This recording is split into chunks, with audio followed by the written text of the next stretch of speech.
I want to go back to the first thing you said, because I find that so interesting, which was like how you entered this industry, not as a way to make money, but as a way to make change. And like, I'm totally with you. But shouldn't we be recompensed for the idea that we're making social change?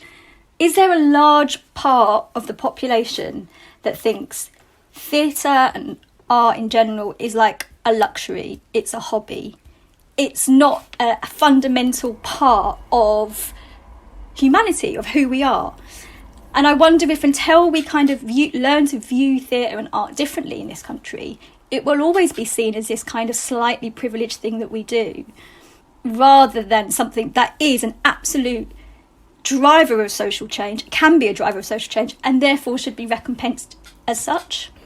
There is a much wider conversation that needs to happen. And I think when we then drill it down to the arts, again, you're right. It's really difficult to articulate the value and the impact we're having. And more often than not, we're constantly asked for data. But it's not the data, it's the anecdotal experiences. We are making change.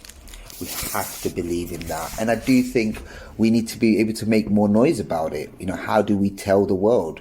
How do we keep reinforcing the message that the work we're doing isn't just what you see in the West End or on our stages? It's also the amazing work we're doing with young people. Like yesterday, I was in a workshop, an online workshop with a group of 12 or 13 young people. And I go into prisons, I go into community centers. It's those points where you do a workshop and you see the joy, you see the impact, and you see how you're changing people's lives and perspectives on their circumstances, which really make it worthwhile.